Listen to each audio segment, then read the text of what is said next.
हाँ जी, नाम बताओ। खेड़ा ने अल्फरा नहीं, नाम अर्दान। अर्दान। अर्दान जी, सर्दी है पड़ रही है, सर्दी को देखते हुए क्या कहना आपका?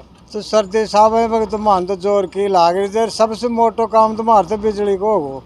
क्या बात बिजली से ज्यादा परेशान होगा हम तो। शाम ने रोज टाइम टाइम का मान तो दी को ना, हाँ। फिर सोया पास दी घंटे आध घंटे, फिर चला बजावा गुदड़ी में निकल कर फिर उल्टा खेत में पहुंचा और फिर काट ली, फिर साते के पास फिर देंगा, फिर भागांगा।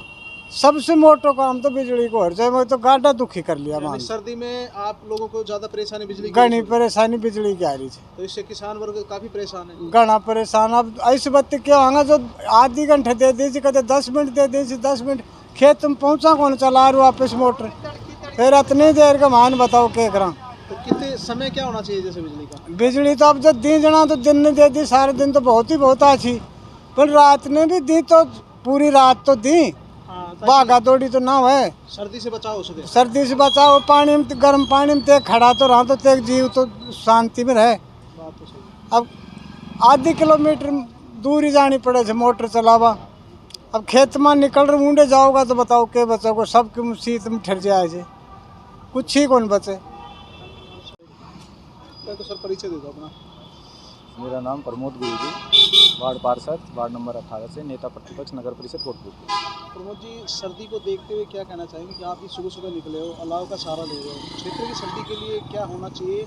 और बात करें, आप वार्ड पार्षद भी हैं, प्रशासन की तरफ से, नगर परिषद की तरफ से क्या व्यवस्था है? जैसे खासकर बात करें रैन बसेरों को लेकर, कोई गर्मी सर्दी के बचाव को लेकर। जैसे मैं बात करूँ सर्दी की, तो सर्दी इस समय बहुत तेज़ पड़ रही है। जैसे आप देहरादून में भी जाके देखोगे तो 5 डिग्री सेल्सियस पारा है, और यहाँ आप देखोगे 3 से 4 डिग्री सेल्सियस पारा है।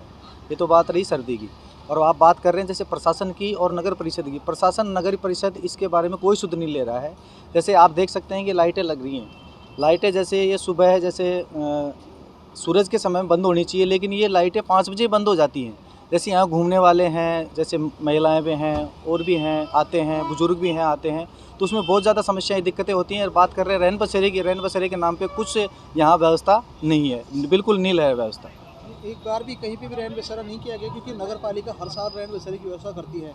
लेकिन ये बात तो सही भी है, क्योंकि हमने भी देखा है कि कहीं ना कहीं रैन बसेरे की व्यवस्था होनी चाहिए, लेकिन हमें नज़र नहीं आ रही। क्या सही बात? नगर परिषद की तरफ से 1% ही कुछ व्यवस्था नहीं की गई है। जैसे मैं प्रतिपक्ष में हूँ और मैं कई बार उनको मैंने अवगत भी करवा चुका हूँ कि जैसे सर्दी पड़ रही है, सर्दी में रैन बसेरे की आवश्यकता है। जो भी कोई राहगीर बाहर से आता है या फिर कोई लावारिस है, उसके लिए रैन बसेरे की आवश्यकता है। लेकिन नगर परिषद के द्वारा इस वर्ष कोई व्यवस्था ऐसी नहीं की गई है जो कि रैन बसेरे के नाम पे कोई व्यवस्था हो।